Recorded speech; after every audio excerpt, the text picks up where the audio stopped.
issues. It's unjust, it's unconstitutional that you've been censored and taken out of the public debate every time an election season rolls around. And just a note for that is churches who have a 501c3, which makes them a corporation, a tax-free corporation.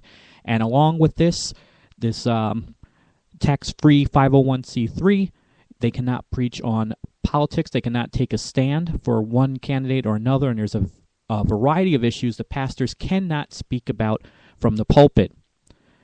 Many of these pastors get the 501c3s to legitimize their ministries, and with that, they don't have to pay taxes to the government. And if you pay tithes to the church, you get a form back at the end of the year with how much you paid, and because of the 501c3, you can take it off on your taxes. But all things come with a price, as we're seeing in this article. Continuing the article, this restriction must be declared unconstitutional. Alliance Defending Freedom is holding its 5th annual Pulpit Freedom on Sunday, October 7th, where pastors throughout the country will preach on what the Bible says on moral and social issues and where the candidates stand. The Alliance believes Christian leaders' religious liberty is at stake. Since 2008, pastors have been challenging the 1954 Johnson Amendment, which states with tax-exempt organizations cannot participate in or intervene in any political campaign on behalf of or in opposition to any candidate for public office. Lyndon B. Johnson, who was running for re-election to the United States Senate, added the amendment to the tax code. According to Jim Garlow, senior pastor of Skyline Wesleyan Church in San Diego, California, Johnson made the addition after two businessmen who ran nonprofit corporations opposed him. But for the past 5 decades, the amendment restricting 501c3s has been keeping pastors and churches silent. They didn't have churches in mind at all. They were going after the businessmen, Garlow said on Family Talk, which is led by well-known evangelist James Dobson. I would contend that all problems we've had since then, the removal of prayer from school, abortion, redefining marriage, massive debt, stems from the silence in the pulpit to speak to the community and national life, Garlow asserted. The pastor is the moral compass of the entire culture, and we have lost our freedoms, he added. How has that impacted America?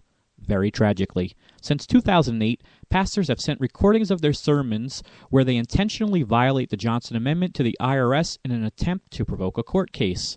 ADF Stanley is convinced the amendment would be declared unconstitutional. That's why he believes the IRS has been very adept at keeping the issue out of court. They prefer to enforce the Johnson Amendment through a system of intimidations and censorship as opposed to a measured enforcement that would deal with the constitutional rights of pastors and churches, he said. This year, Garlow plans to preach on issues of life, marriage, national debt, and concern for the poor, as well as where the candidates, President Barack Obama and Mitt Romney, stand. He will also make the case of why a follower of Jesus Christ wouldn't possibly want to vote for a candidate who's intentionally and knowingly against biblical truth.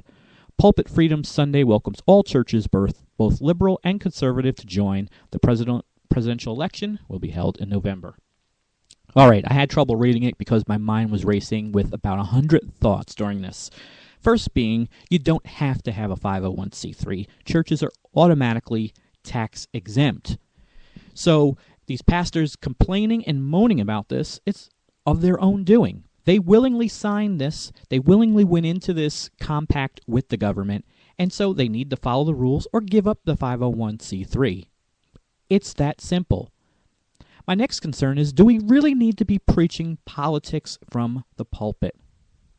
If, like this article says, Jesus Christ wouldn't possibly want to vote for a candidate who's intentionally and knowingly against biblical truth, we would probably vote for no politicians in that case because they all suck. And their fruits have shown that none of them are true biblical Christians. What concerns me is this has a lot to do with the dominionist movement, which believes that we need to take over government, we need to take over the media, we need to take over all of these things. And the doctrine of dominionists is that we need to take over these things so that the Lord can come back and set up his kingdom, which is really the opposite of what the Bible says, is that Christ is going to come and set up his kingdom no matter what's going on. And he sets up his kingdom and comes back to put a stop to these people who are destroying the earth and doing all these wicked things. If we look at the ministry of Jesus Christ and the apostles, we will see that none of them voted. They never addressed political issues. They never addressed issues of the government. They steered clear, and they did the work of Christ, which is spreading the gospel, healing the sick, casting out demons, all of those things. So to put Jesus in this nonsense is ridiculous, because it's not the purpose of the church to preach politics. It's the purpose of the church, if they want to do something, teach the Bible, teach the scriptures, teach the morality that Jesus taught us. We don't need to go off and go against the IRS, because they're really, if they sign a contract, which is what they've done with the IRS, and then they rebel against it, then you know what? They're in sin. You let your yes be yes and your no be no. And if they said yes to it, then they need to follow the rules, or they need to give it up. But this dominionism is really a curse, because it distracts us. It distracts the church. I don't want to go to church on Sunday morning to hear about politics. I hear it on television all the time, and I have enough of a brain that I can make a decision. Not to mention, I know my Bible well enough to make me be able to make an informed decision. This is just absolute nonsense. Get away from the politics, pastors.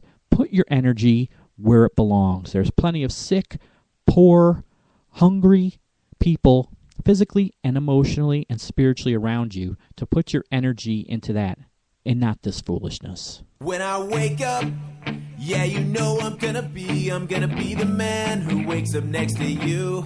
And when I go out, yeah, you know I'm gonna be the man who goes along with you. And if I get drunk, yeah, you know I'm gonna be the man who's getting drunk with you. And if I hate her, yeah, you know I'm gonna be the man who's havering to you. Oops, not the song I wanted to play. My apologies. We're not going to be talking about getting drunk. Sorry, MXPX. That says a lot about your Christianity. Let's go on to the next song.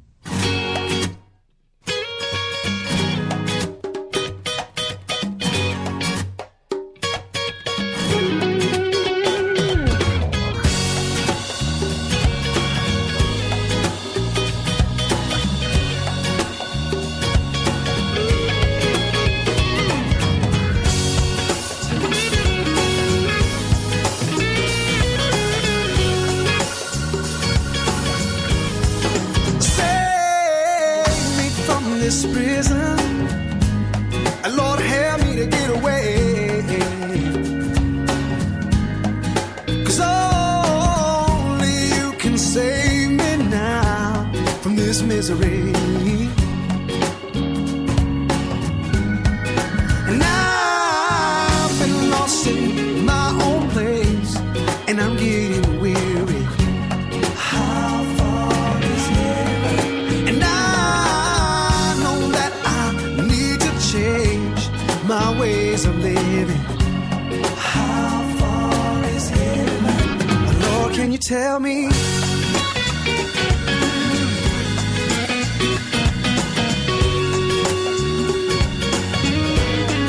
I've been locked up way too long in this crazy world. How far is heaven? And I'll just keep on and just keep on living. How far is heaven? Yeah, Lord, can you tell me? How far is heaven? 'Cause I just gotta know how far. How far is heaven? Yeah, I just gotta know how far.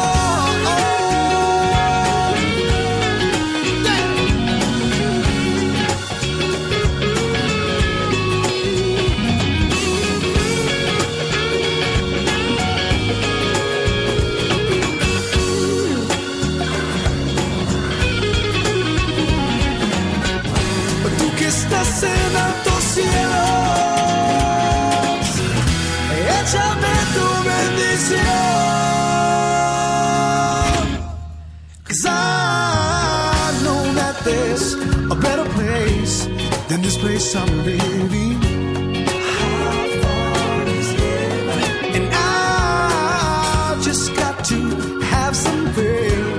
and just keep on giving.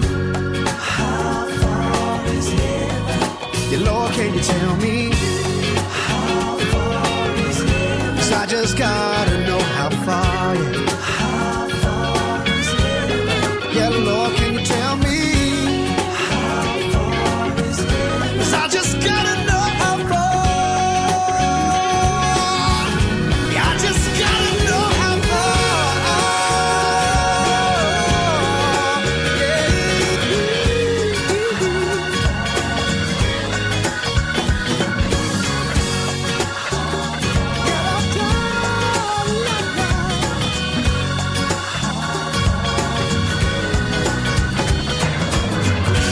I just wanna know how far.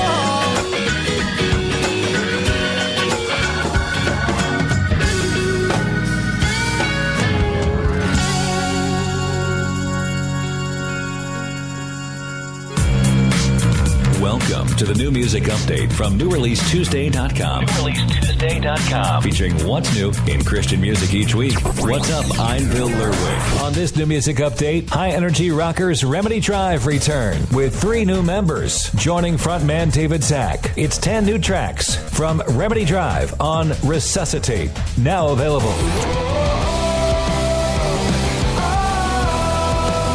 I need you to save me. It's not too late to resuscitate life. Don't let go. Your touch awakes me. Keeping the vision for Remedy Drive alive. It's 10 new songs on Resuscitate. Now available. For a complete look at all the new releases in Christian music each week, visit NewReleaseTuesday.com. For the New Music Update, I'm Bill Lerwick. Now, go enjoy the music. Hey, this is Adam Gilly, and you are now tuned in to Grok Radio. All right, thank you, Adam Gilly. All right, our next story is Enraged Muslims. Oh, here we go again. Outraged Muslims vow to continue film protests, and this is from CBN.com. Good evening. I'm Lee Webb. And I'm Wendy Griffith. Americans are being evacuated from U.S. missions overseas as anti-American protests continue in the Muslim world. Mark Martin joins us now in the CBN newsroom tonight with our top story. That's right, Wendy and Lee. The unrest apparently fueled by that anti-Islam film produced in the United States is not just in the Middle East. The protests have spread to other parts of the globe. These protesters in the Palestinian city of Ramallah hold a banner at a demonstration which reads, "We sacrifice our father and mother for the Prophet." Meanwhile, the Palestinian Minister of Religious Affairs shouts, all the world should condemn in clear words this deliberate offense against the Prophet. It's a protest against the anti-Islam film that has prompted violent demonstrations in several countries. Countries like Pakistan, Indonesia, and the Philippines. In Kabul, Afghanistan, thousands of Afghans burned cars and threw rocks. All the protests appear to be in response to the low-budget film that mocks the Prophet Muhammad. The President has been very clear the protection of American personnel and facilities is and will remain our top priority. This man said they will continue to protest unless the, quote, infidels correct themselves. The demonstrations in Afghanistan follow an attack by the Taliban this weekend. Militants stormed Camp Bastion with automatic rifles, grenade launchers, and suicide vests. The damage was enormous. Camp Bastion is where Britain's Prince Harry is stationed. Harry was reportedly at least a mile away when the attack happened. This was a very deliberate, well-planned, well-executed attack by the Taliban that created chaos and mayhem on a base that should have been more secure, and this should not have happened. 15 Taliban fighters disguised themselves in American military uniforms and blasted a hole through an outer wall. The protests against the film might not calm down anytime soon. In Lebanon, the leader of Hezbollah has called for massive demonstrations there this week. Mark Martin, CBN News. And the madness continues. One of the actresses from the film has petitioned YouTube to remove the video, which YouTube has refused. Top leaders from the Muslim Islamic